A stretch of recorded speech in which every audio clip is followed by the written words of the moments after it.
Hey guys, what's going on? Welcome to a brand new video, and it's the day after the game, the day after we drew to Swansea 2-2. I guess we're going to talk about it again, but first we're going to talk about what Farke said in his press conference after the game, what he said after the game, basically. The first thing he said was he said it's heartbreaking to concede in such situations. If you want to take part in sport, you cannot expect the sun to always be shining. We have had late winners and made others feel the way we feel today. Yes, I mean, duh, that's the I know how sport works. But when you have your goalkeeper, which we'll get into later, make mistake after mistake after mistake after mistake, you're gonna take him out. Well, most managers would take him out. And I'm not gonna call Farke a bad manager because he's got promoted twice. He's got promoted from this league twice with Norwich, so I'm not gonna call him a bad manager at all. But most managers in this league would probably have taken that goalkeeper out. I think Farke has a bit of stubbornness with certain players. Those players, in my opinion, are Meslier 100%.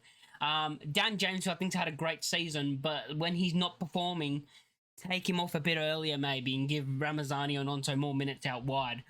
But yeah, I think he's a bit stubborn when it comes to certain players. Of course, last season, Farke did say he's the best goalkeeper in the league, so maybe that comes into talk about it as well. The next thing he talked about is I cannot explain the first goal. I mean, I can. Tanaka kicked it out, first corner, yeah, fine. Second corner, Meslier drops it, tapped in the back of the net. I mean, not that hard to explain, really, is it? Like, if you think about it, it's not that hard to explain that goal. You can see what happened. It's not hard to explain that. He then said, we do not have to talk about it. Okay, so we don't have to talk about it.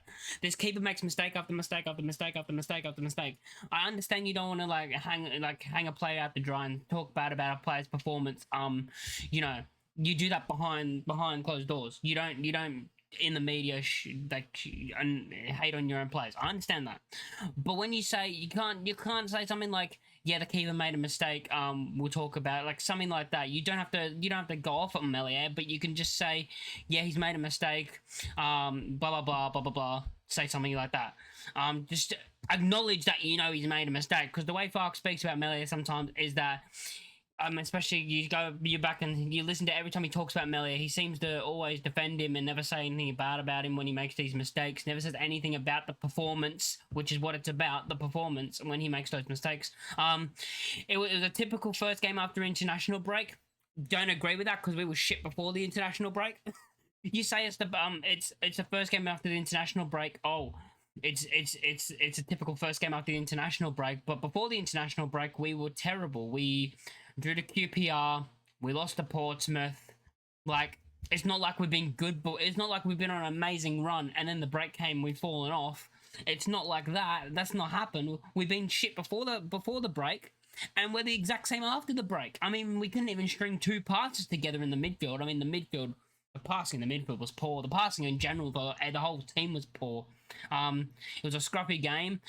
Started strong, yeah, because we scored 19 seconds in or whatever it was. But not at our best. I mean, we weren't at our best. Sometimes I didn't know what we were doing with the pass, by the way. We just get long gone. Like, yeah, Dan James, just chase that. And I'm like, come on, just do something. Just play it along the ground. Stop playing the ball over the top every single time. We weren't at our best. When the team has one session together, 12 players away, it's always not at our best in possession. Yeah, we had a bunch of players on international duty, right? But like, the thing is, surely you can just be like, yo, pretend you have an injury and don't go on international duty. And what I mean by the players I'm talking about there, I'm not talking about the players that are playing important matches. I'm talking about Firpo, who played 2 friendlies for no reason. Like, he couldn't just be like, oh, I have a little knock, I can't go on international duty.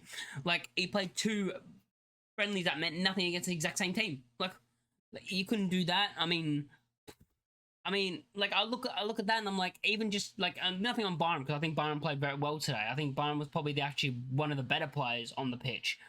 But I just don't understand. You say this, yeah, we had 12 players away, but that doesn't excuse the fact of how bad we were, again, before the international break as well, in the last couple of games. It wasn't just after the international break we become shit.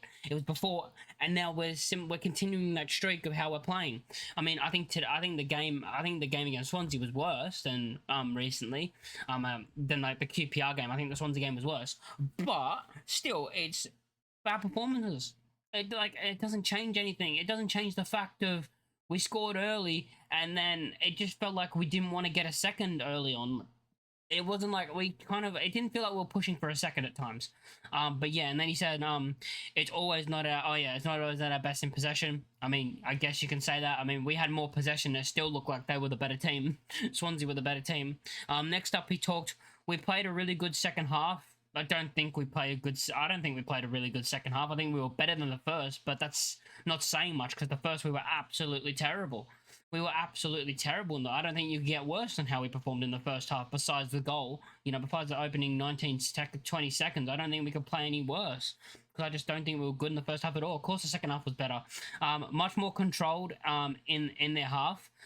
Don't think it was, in my opinion. That AO played a back pass for the corner. So you're going to come at Tanaka. This is the thing. He's going to come at Tanaka for his back pass that led to the corner, that led to the goal. But you're not going to go on about Melia, who dropped the ball. It's on, like, when I made my review, I said it's on Tanaka a little bit, but it's mainly on Melia. So you're going to talk about AO's back pass, but you're not going to talk about the fact that Melia just dropped the ball that he should have easily caught again. Like, unnecessarily fantastic reactions of my team. When you concede like this, we found the next gear. Subs made an impact. Talk about this one. Subs made an impact. Which subs made an impact besides Nonto? Ramazani didn't, in my opinion. He wasn't good at all. Joseph wasn't good at all. Both of them were terrible when they came on. Tanaka's the one that came on as well, and he gave away the corner that led to the goal. Like, which player besides Nonto came on the pitch and did good off the bench? None of them. So the subs did not make an impact. Nonto made an impact. The subs didn't make an impact, but Nonto did. Daniel Farke then said, I told the lads we could not show more. We reacted to the sucker punch. Subs made an impact. No, they didn't. For 1 or 2 days we will suffer. Okay, so here he says we couldn't have done any more. I mean, maybe Joseph should just put his foot through it instead of trying to take a touch where he touched it straight into their player, who then just went past about 3 or 4 players and scored. I mean, you look at that, and most of the time when you're in your own end like that, the two things you normally do from a throw-in when you're under pressure, especially at the end of the game, by the way. If this was like early on in the game and he took a touch, and I don't think it would be as bad and I wouldn't be as mad. But when it's like the last kick of the game, basically, there's like 30 seconds left, 45, maybe a minute left in added time. You throw it into him, you're thinking, okay, there's not much long left, we're winning, but we're under pressure right now. I'm just going to put my foot through it. You know, I'm just going to put my foot through it. I'm not going to try and take a little touch and then try and play it around. No, I'm going to put my foot through it. What does he do? Try and take a touch, lose the ball, and that costs us the goal. So, I mean, we could have done a lot more. I mean, Melia could have caught the ball as well from the first goal. That should never have happened. Yeah, so I mean, there was more we could have done, to be honest. Daniel Farke then said we did not play Tanaka or Junior because they were not capable of full 90 minutes, which is fair because, as I said, Firpo was just coming back still while the press conference was going on before the game, so there's a reason why he wasn't starting. They played in different time zones, of course, and had no sleep. Overall, I'm pleased with the lads and their heart in such a scruffy game after the break. Okay, you're gonna be pleased with them, but they were poor. They couldn't play simple passes. I wouldn't be pleased with that. They couldn't play simple passes. Swansea were the better team, who was 16th in the league, I'm pretty sure. I don't know if they went up because of their win, but I'm pretty sure they were 16th. They should not be contesting with us at all. They should not be the better team, but they were, so I would not be pleased with that performance. I'm not pleased with that performance. That was terrible. Oh my god. That just wasn't a good performance for me. Daniel Farke then said, if you asked me 10 days ago, I would have said Nonto was very close to starting. Injury gave him no chance of starting because he did pick up an injury in international again. Again, that's another thing about the international break. I guess the Nonto had to get injured. If he didn't, but I still don't think Farke would have started him. You know, I'm gonna say I still don't think he would have started him. Was even a risk of bringing him on, but had to when we were level. A better situation for the next upcoming week. Painkillers and tape got him through. So yeah, he did have an injury, which is why he didn't start, and that's understandable of Willie Nonto. But he did come on and score, which was good. But still, when you look at that and you see stuff like that and see that, like, you know, you were thinking about starting him. Like you said this before, I just don't believe that you would start. If you're going to start him, you're not going to drop Dan James. You're not going to drop Dan James because he seems undroppable. Even though he's had a great season, by the way, I'm not hammering Dan James, but he doesn't even bring Dan James. He bring him off in this game, but a lot of games he leaves him on for the full 90. I know he's pace and all that. I do understand that. But there's some games where I'm like, it's just not working. Change it up. So yeah, I don't think, and so he would have to start on the left instead of Solomon because again, Farke's not going to play him in the number 10. I know that, so I'm not going to talk about that. And I feel like it's harsh on Aronson, who actually I've seen a lot of Leeds content creators, other ones saying he scored the goal and then did nothing after that. I mean, he could have had 2 assists as well. So I don't know what, like, everyone has their own opinions, but he could have had 2 assists as well. So when people say he did nothing after that, I mean, if Pirro could hit the ball to one of the sides and not straight down the middle to the keeper, he would have had an assist as well.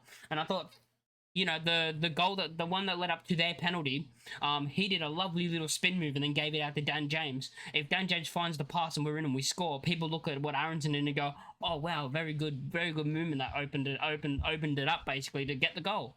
But because we don't score from those chances, people go, yeah, he did nothing. But like, it's harsh. I thought Aronson had a good performance. I thought Aronson was probably one of our best. I think he was. I think I gave him man of the match. I think he was, in my opinion, the best player. But yeah, just on this, I do want more minutes from Nonto. I want to see more minutes from Nonto, and maybe even a start. I would honestly say start him on the left instead of Solomon because I think Solomon's been a bit off it.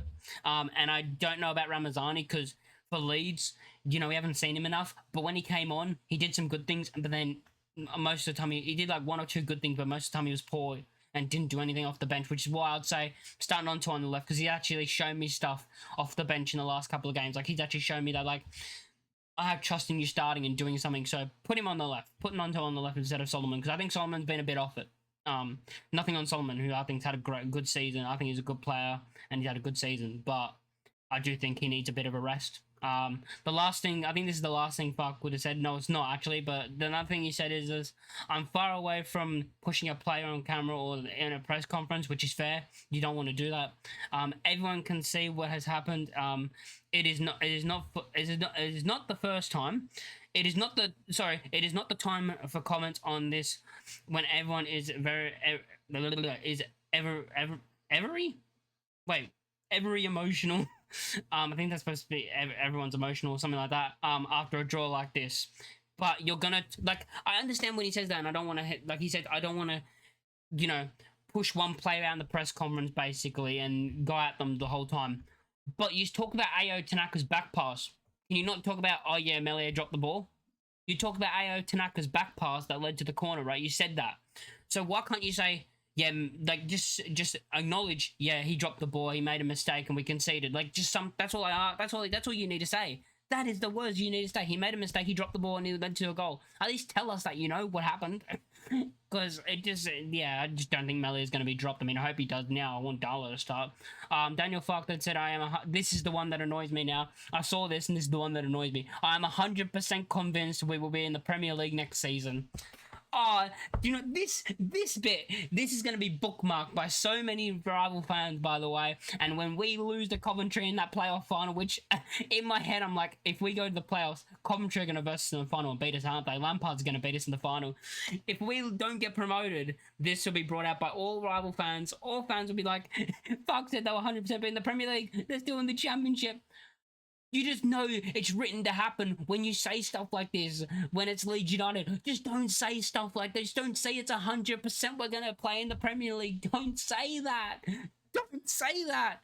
Do not say that. Say like, oh, we have a tough run. We're hoping to get over the line. It's going to be tough because Sheffield United and Burnley are both there, and it's going to be tight. Don't say it's 100% because you know this is going to come out after, and everyone's going to be laughing at us because we failed again. Oh my god. Daniel Farke then said it's not the time after a game to speak about such a topic. Defenders' faith in Melia. He will suffer more than anyone after this. He does not need a manager or his backline with comments about him. Everyone has seen what has happened. We win, lose, and draw together. Yeah, based off this, like when you say, "Oh, do the defenders trust Melia and stuff?" I don't think they do. I mean, I don't think Rodon does. I don't think Rodon does. But this is the thing with fuck. If you bring Darlow in after Sunderland, after Hull, maybe Melia can get, can get back in the team, but be more, you know what I mean? Like maybe he just needed that break, and maybe if you gave him that break and bring in Darlow and said, and just gave him that time to think about, like, get it out of his mind basically and calm down basically, because he's going to be stressed throughout the season. Like, obviously Melier, when you make mistake after mistake after mistake, it gets in your head. It gets in your head and you're going to make another one. You take him out the firing line, you take him out the team, and you give him a rest and be like, I trust you, you'll be back in the team, but right now you're not at it, you're not at your best, you just need a little couple of games on the bench. But like, you can't do that now. Like, I don't know if you can do that now with you can't do that now with 7 games left. With 7 games left now, it's like, if you're going to take Melee out, it's like, yeah, Melee, you're not playing for the rest of the season. At least if he did it against Hull, or he did it against Sunderland, you could be like, Melee, I'm going to take you out right now because you're not performing at your best. You know, you're in your own head and stuff like that, and just take him out for a couple of games. Maybe he could have came back in and did a good job after that, but he just needed some time out the team, in my opinion. And yeah, that's basically all that was said in the press conference. And I mean, I'm so nervous for the end of the season. So we've got 7 games left, and I did say if we drop points at home, I'll be nervous, and that's exactly what we just done. Yeah, I'm worried. I'm worried for the end of the season. I'm worried that we won't get promoted. But we move on to Luton, I guess. And I mean, if we beat Luton, it'll all change around. It'll all turn around, because you look at it and you go, "Fuck said, win your home games, draw your away." So if we beat Luton, that's basically just switched. So we're basically in the exact same position as Farke wants us to be. So if we do beat Luton, which for me now is a must win, if we don't win against Luton, for me, I'm like, yeah, I'm gonna start going like, it's probably 3rd most likely. But yeah, so thanks for watching the video. Make sure to like, comment, and subscribe. Let me know your thoughts in the comment section down below, and I'll catch you all next time. Peace.